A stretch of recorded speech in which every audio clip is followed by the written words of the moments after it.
So again, coming from that experiential embodied point of application, as we're observing, talking to people about being tired, as we're observing their answers and talking to people about being exhausted and observing their answers, the definitions are going to entail sort of a consequential aspect as well too. You know what I mean? So tired, generally, we sort of split those ideas into like physically and emotionally, right? Or energetically. So tired tends to be the result of the consistent and sustained expression of energy, right? So we started the hike. It's a 25-mile hike. We got energy at the beginning. We hike in mile 18. We're feeling more tired, right? Mile 25, we're feeling even more tired, okay, by the time we're done. And that is, again, the sustained expression of energy. Right? Exhausted is the result of holding energy back. So it's unexpressed energy.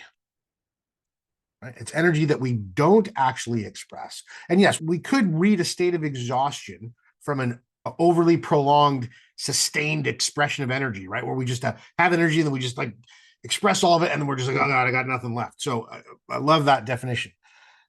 The nexus point, maybe that's aligned with that glass ceiling of causality, is where that other definition of exhaustion comes in. It's like, well, we get exhausted when we're actually holding our energy back and not expressing it. Right? And I think of the myth of Sisyphus, right? The idea of like, what's harder to do? Is it harder to push the rock up the hill? Okay. In this model, I'd say, okay, well, we get tired pushing the rock up the hill. But what'll get us exhausted is holding the rock at the top of the hill so that it doesn't roll down. And there's two sort of perceptual points of reference there that are interesting, right? Pushing the rock up there, you're like, okay, top of the hill, got it. Got to move it. At least there's some purpose in it. I've got to get this rock from down here to up there.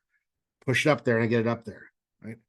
But standing at the top of the hill, holding the rock from rolling down, that purpose, at least to my sensibilities, isn't as clear or as directly attainable. It's like, well, I could stand up here forever holding this rock from rolling down the hill. What's the point other than it not rolling down the hill? Maybe I don't want it to wreck the things at the bottom of the hill, but there's no end in sight.